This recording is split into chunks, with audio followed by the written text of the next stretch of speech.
Crypto market में आए दिन नए नेटवर्क और प्रोजेक्ट सामने आते रहते हैं। हाल ही के दिनों में इंटरलिंक नेटवर्क को लेकर भी काफी चर्चा हो रही है। सोशल मीडिया पर लोग सवाल कर रहे हैं कि इंटरलिंक ऐप रियल है या फेक है। चलिए जानते हैं।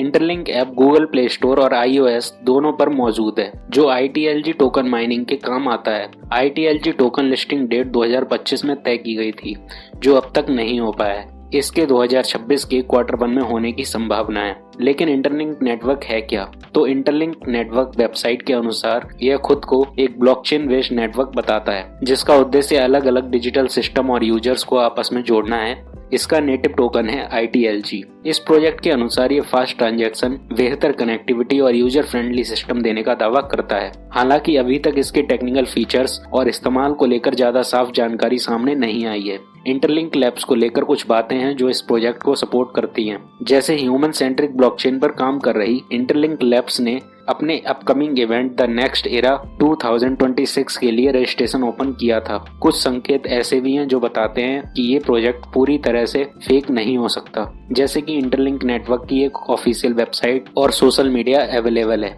ये प्रोजेक्ट अपने रोड मैप और फ्यूचर की योजनाओं की बात करता है। कुछ यूजर्स इसके टेस्ट या शुरुआती फेज में शामिल होने का दावा भी कर रहे हैं। ये बातें किसी भी नए क्रिप्टो प्रोजेक्ट में आम होती हैं, लेकिन सिर्फ इतना होना किसी प्रोजेक्ट को पूरी तरह भरोसेमंद नहीं बनाता।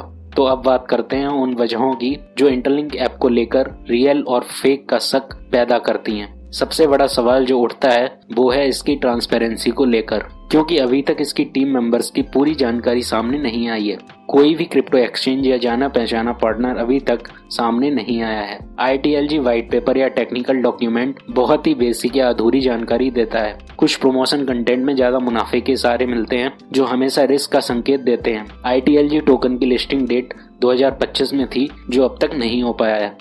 क्रिप्टो में अक्सर ITLG टोकन जैसे प्रोजेक्ट पहले भी आए हैं, जिनकी शुरू में काफी हाइप होती है, लेकिन बाद में ये क्रिप्टो फ्रॉड करते हैं, जिससे इन्वेस्टर्स को नुकसान उठाना पड़ता है। जो जानकारी अभी तक सामने आई है, उसके आधार पर ये कहना मुश्किल है कि इंटरलिंक नेटवर्क रियल है या फेक है, लेकिन इतना जरूर कहा जा सकता है कि ये हाई रिस्क कैटेगरी में आता है। अगर कोई प्रोजेक्ट अपनी टीम को साफ तौर पर नहीं दिखाता, टेक्नोलॉजी को खुलकर नहीं समझाता, जल्दी प्रॉफिट देने का दावा करता है, तो उसमें निवेश से पहले अधिक सावधानी रखनी जरूरी होती है। जब तक ITLG टोकन लिस्टिंग डेट सामने नहीं आती, तब तक इसके बारे में साफ तौर पर कुछ भी नहीं कहा जा सकता। आपको इंटरलिंक नेटवर्क जैसे नए प्रोजेक्ट में इन्वेस्ट करने से पहले खुद की रिसर्च करनी चाहिए। किसी भी social media post, YouTube video या टेलीग्राम अकाउंट पर आपको कभी भी आंख बंद करके भरोसा नहीं करना चाहिए। आपको हमेशा इस बात का ध्यान रखना चाहिए कि किसी भी प्रोजेक्ट का रियल यूज क्या है, प्रोजेक्ट की टीम में कौन कौन है, प्रोजेक्ट का रोड मैप क्या कहता है और कोड और नेटवर्क का इस्तेमाल हो रहा है या नहीं। तो फिलहाल अभी के समय में इंटरलिंक ऐप की सच्चाई क्या है, ये रियल है या फेक है, इसको लेकर पूरी तरह से क्लियर नहीं कहा जा सकता है, लेकिन इसमें ट्रांसपेरेंसी की कमी और इसका संकेत जरूर दिखता है। इसलिए अगर आप इसमें जुड़ने या निवेश करने के बारे में सोच रहे हैं, तो आपको सावधानी रखनी होगी और ये बात हमेशा ध्यान रखनी होगी कि क्रिप्टो में फायदा जितना बड़ा दिखता है, नुकसान का खतरा भी उतना ही बड़ा होने की संभावना बनी रहती है। तो आज के इस वीडियो में इतना ही। मिलते हैं नेक्स्ट वीडियो में। धन्यवाद।